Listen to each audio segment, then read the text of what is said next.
Hello and welcome. You're watching the Daily Bulletin of Into Vietnam, presented to you by VITV channel. Let's take a look at our top stories. Vietnam will form a working group to spur state-owned share sales. Only 10% of the 30 trillion dong credit support package was disbursed. And foreign direct investment into Vietnam hit $13.7 billion.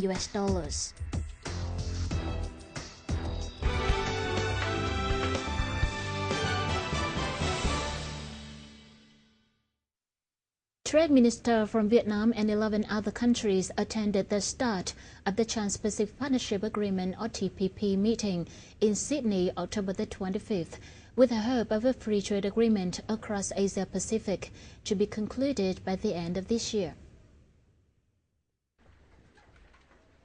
A TPP deal is expected by many sides to be concluded by year-end, but many experts are skeptical the group's two biggest economies of Japan and the United States can make the necessary compromise. Top negotiators of nations involved in the TPP talks are meeting in Australia ahead of ministerial discussion and then further talks at an Asia-Pacific Economic Cooperation Summit in Beijing next month. Mr. Đặng Quyết Tiến, Deputy General Director of the Finance Ministry Corporate Finance Department said, Vietnam plans to set up a working group to help spur share sales of state enterprises and avoid the failures that happened earlier this year as the government takes steps to bolster a flagging privatization program and drive economic growth. The privatization plan has led to the government's target, with only 71 state-owned companies selling shares through September, short of a goal of 200 by year-end. Without giving a specific time frame, Mr. Tiến said the working group will be established in the near future. It will comprise members from the Finance Ministry, the State Securities Commission, and 2 stock exchanges in Hanoi and Ho Chi Minh City. The proposed working group will scrutinize companies' preparation for the state sales and flag any problems that would potentially cause the IPO to fail. It will also help the firms to undertake better marketing of the offers and actively approach and connect with potential investors. The Construction Ministry said after 15 months of disbursement, only 7 trillion dong or 10% of the 30 trillion dong housing support package was disbursed, with 25% of the funds implemented in Ho Chi Minh City. Of the sum, only 1.97 trillion dong was offered to household and individual borrowers, while the implemented amount for corporate borrowers was 1 trillion dong for 19 projects. In Ho Chi Minh City alone, despite a big number of projects applying for loans from the preferential package, only 2 of them, namely Hoàng Quân Plaza and Thảo Điền residential areas, were granted credit. Mr. Nguyễn Văn Dũng, Vice Director of the State Bank of Vietnam in Ho Chi Minh City's branch, said the disbursement of the fund was obstructed due to the difficulties in validating buyers' residential situation in local authorities as well as their temporary address.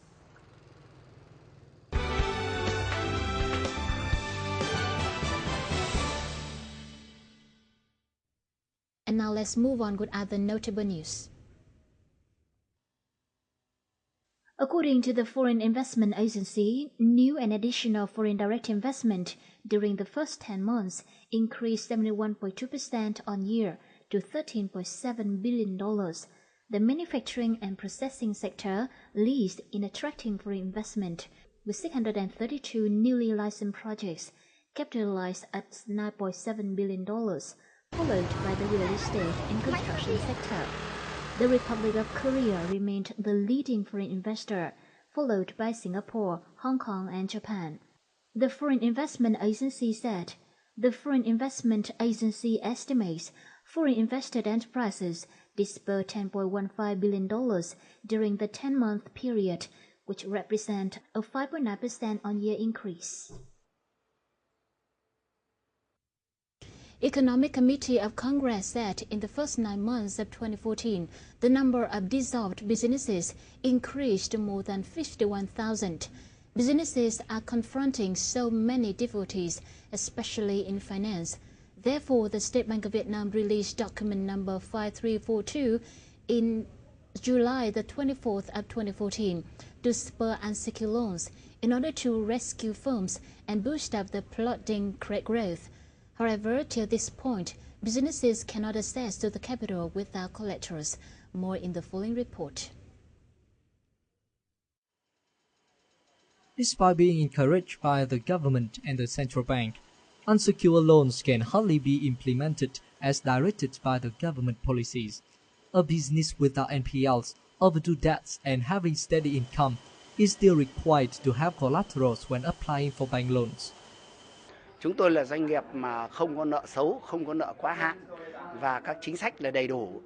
Doanh thu là tháng sau cao hơn tháng trước. Nhưng mà cái dòng tiền nó về lại không đủ để mà uy tín để cho đối với ngân hàng là cho vay được, mà yêu cầu các ngân hàng đều phải có các cái tài sản thế chấp để cho vay được.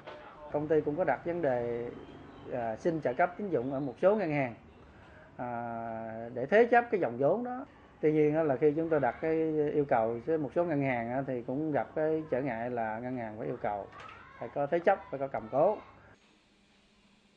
Thirsty for capital, firms find it harder to maintain their production and business activities. However, on bank side, unsecured loans pose big hitting risks, especially when local lenders are obsessed with NPLs. Thế còn riêng đối với doanh nghiệp nhỏ vừa thì làm cái nơi yếu thế nhất. Thế cho nên là cái độ tín nhiệm của các cái ngân hàng đối với đơn vị này nó cũng có mức độ.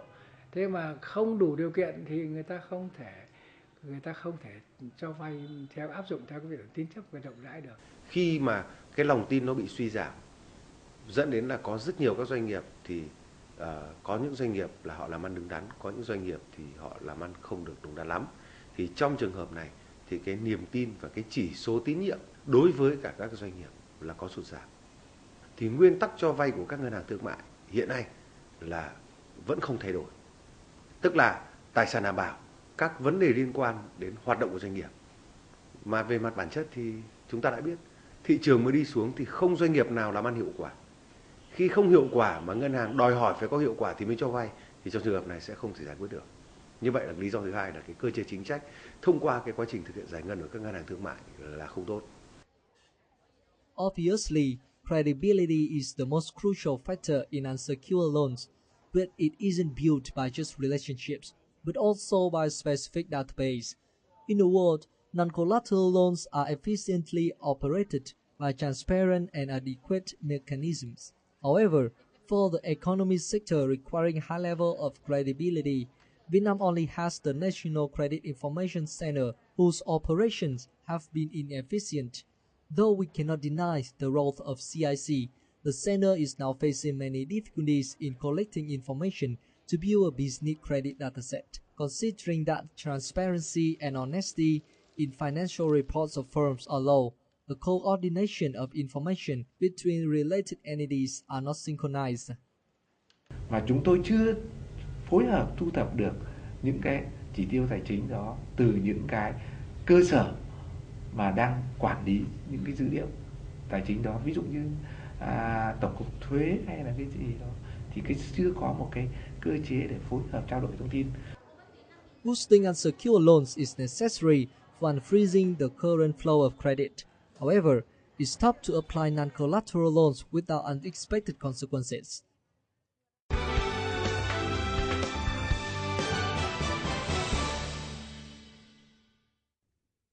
Last but not least, let's take a look at today's local gold prices, forex and stock market.